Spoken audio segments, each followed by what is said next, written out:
Sino po dito yung mga nakilala nila si Herbalife, tapos weight loss po yung una nilang tinrabaho? Yan, type 4 po. Sino naman po sa mga kasama natin sa Zoom, nung nag-start po sila with Herbalife, weight gain naman po, type 5. And type 6, kung hindi naman po talaga weight loss or weight gain, but you are wanting improvement with your overall health and wellness. Yan. Type 4, type 5, type 6. So today, we will be sharing with you how to build muscle effectively. Why is muscle important din ba? Because, syempre po, as we age din, we naturally lose muscle mass. And it is important that we put importance or highlight dun sa pagkikeep ng muscle mass sa body natin regardless of our age. Because that also supports our strength. So the role of protein, diet, and exercise. This topic is from Susan Bowerman, Senior Director, Worldwide Nutrition Education and Training. Ayan po siya. And ito po ang aking progress. Kanina po, if you're here earlier, you've heard that I've lost more than 30 amazing pounds, including more than 10% ng body fats. And right now po, since I have lost already the weight, I have gained already muscles. And that's why I am already in the healthy aging side. Yun po yung tinatarget ko na din. The goal is not to be skinny, but the goal is to be a mom that's strong and healthy. And the mom who's even working on the night shift can sustain the requirements of working at night and also supporting the children. That is why I love Herbalife because it can support me regardless of my goals. So tuloy po tayo sa ating topic, how to build muscle effectively, the role of protein, diet, and exercise. We also have building muscle nutrition and diet tips inside this session. All right. So teka lang po. Ayan. So why does it matter? Ayan. Protein matters because meron tayong body composition. Pero at the same time po, diet matters when we're trying to build muscles. And if our calories are too low, we can lose muscle mass as well. And protein becomes the fuel of our body instead of mag-aambag po siya sa ating muscle mass. So our goal is balanced approach, exercise plus nutrition. You've been hearing this sa mga coaches niyo po, 80% nutrition, 20% exercise because we cannot outweigh or we cannot out our a bad diet with too much exercising just to compensate for it. Yan.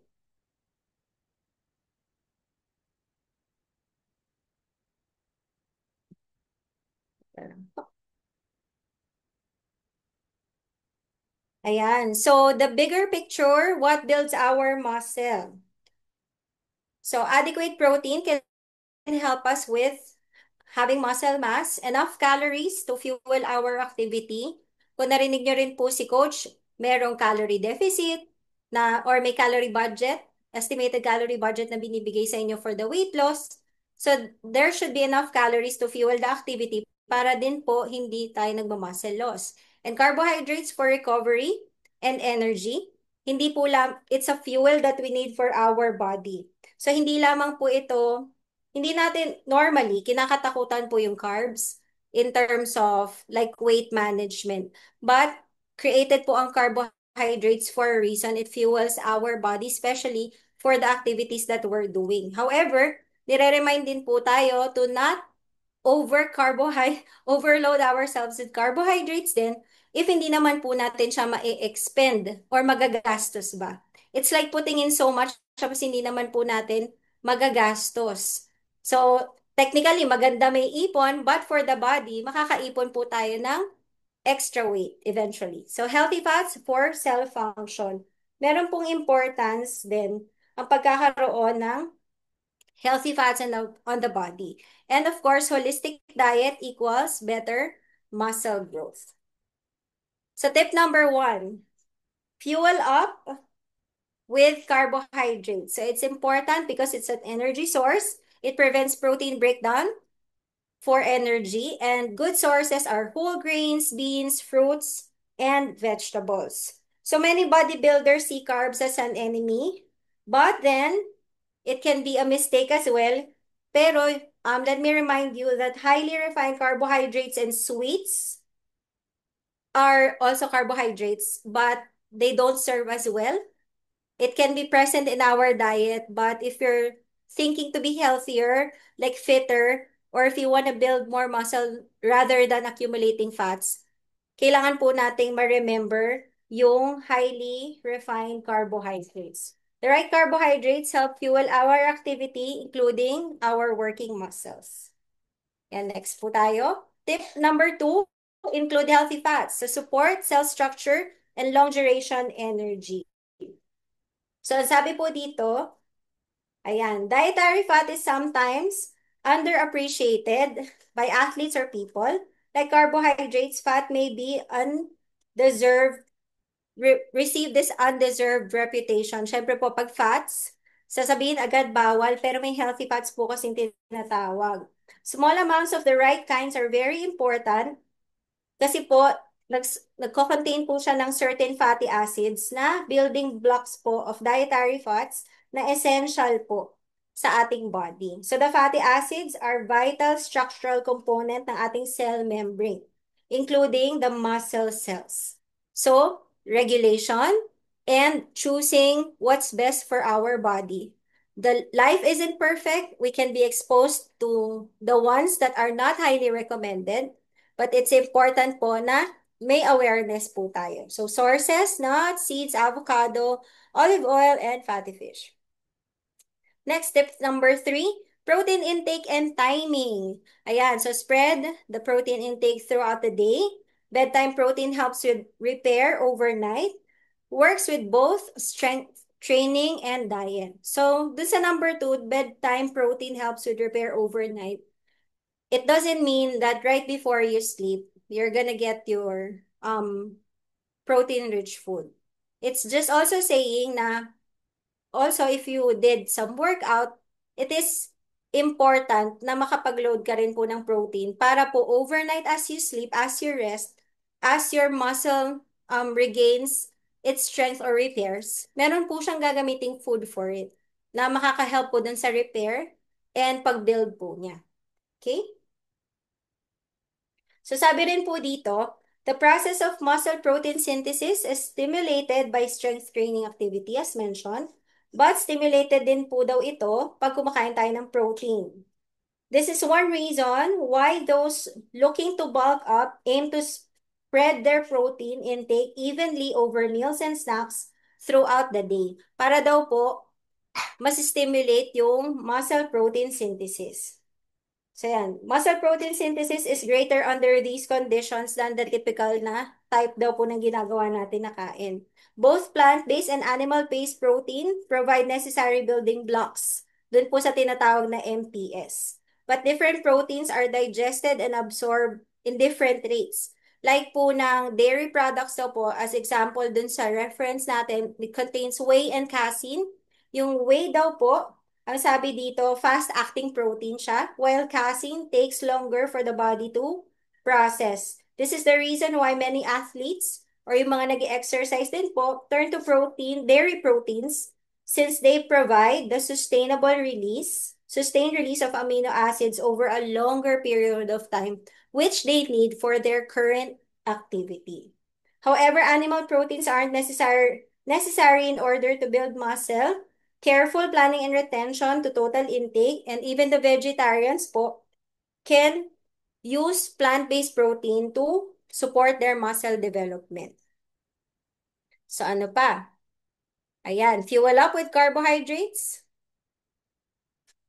Because that's your fuel. Get some healthy fats for our cell membrane and muscle cells. Ayan. And protein intake and timing are key. So po natin kakalimutan.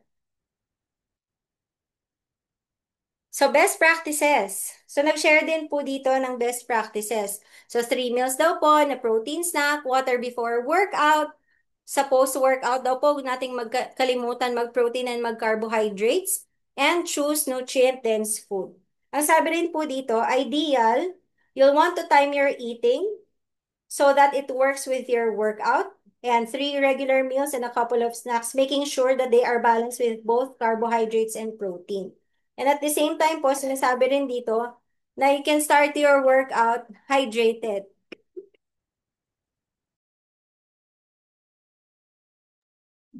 Ayan, you can start your workout hydrated because if you're not hydrated naman, you might feel the muscle cramps or you might feel fatigue agad pag hindi ka naman din talaga hydrated.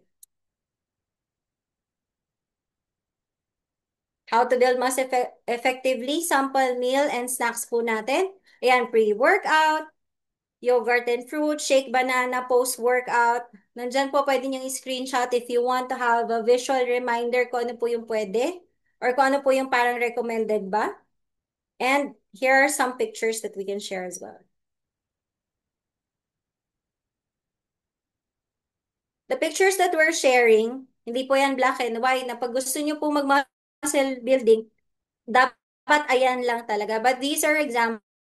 If you don't have an idea, it's good to have a reference. And then you can work your way out in learning more about it and listening to your body kung ano yung parang mas gusto niya din kainin that can support your goals because we want something that's realistic and sustainable for all of us. Ayan. So, ang daily strategy natin, balanced meals, protein and carbohydrates and fat, hydrates throughout the day, optional bedtime protein snack, optional po as mentioned kanina, and consistency is the key. Of course, if we want to build muscle, hindi po yan nakukuha ng overnight. Bukas, ano na tayo, toned na tayo, mas maayos na yung muscle mass natin versus dun sa dami ng fats natin sa katawan. It needs to be worked on. And together with our intake, hindi po yan pag kumain tayo ng healthy today bukas, mababa na agad yung timbang natin. It's consistency and knowing why we're doing what we're doing. However, there are also common mistakes to avoid. Cutting calories too low. Our muscle mass becomes the fluid. And as you notice po, may mga iba, they just eat more than or eat in volume kasi po sinasabi nila nagbo-bulk sila.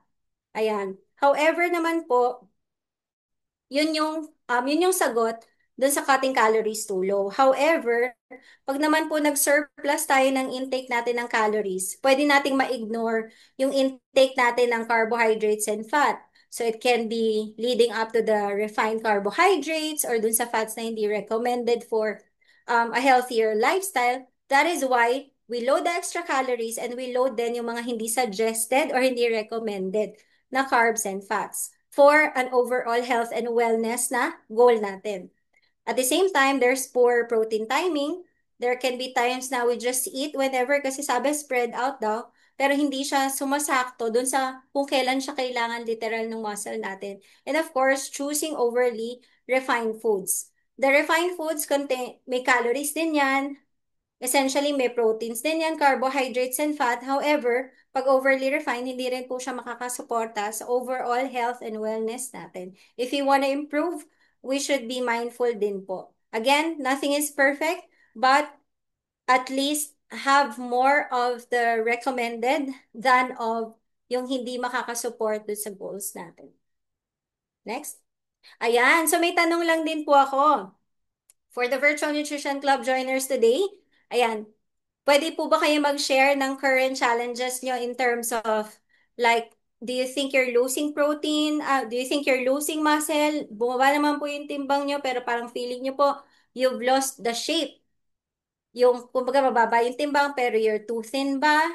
You think you've lost muscle mass when you lost the weight? Or do you think po nag-over po kayo ng calories in order to target your protein intake leading up to the gain na hindi nyo naman po gusto? Ayan, pwede po kayong mag-type sa chat or you can also share with your coach para naman po mag-guide din po nila kayo ano po ba daw yung pwedeng ma-improve. And at the same time po, kung wala naman po magta-type or mag-share sa ating chat ngayon regarding their current challenges in terms of muscle building, you can also set a weekly nutrition target. I urge you today to have an inventory of the food that you're getting in. Regardless of your goals, muscle building is important, or at least having an ample amount of muscle in the body can support overall health and wellness. So if that's you na may goal na ganon, you can revisit the food that you're taking in. You can write it down.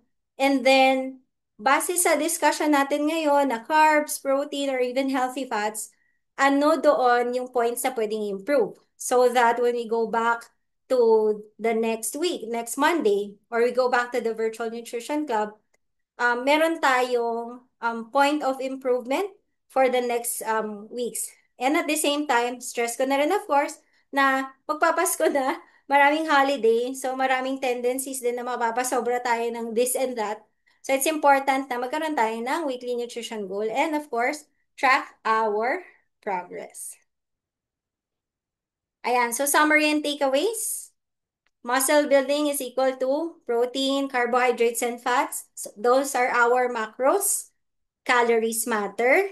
Ayan. If it's too low, we might lose muscle mass.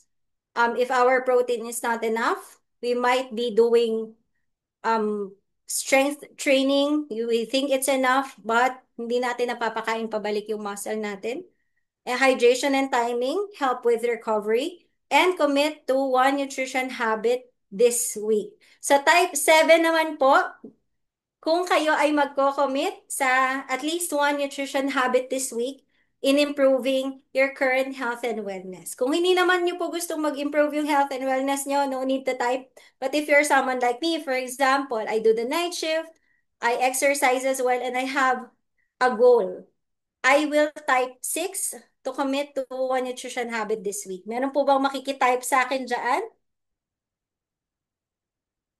Ayan. So maraming maraming salamat po sa nag-engage din sa ating chat. And of course, let's just share. We talked about balanced nutrition. So how Herbalife products can help with this topic as well, with building muscle effectively. So our Formula One nutritional it makes us a balanced protein, carbohydrates, and vitamins as well.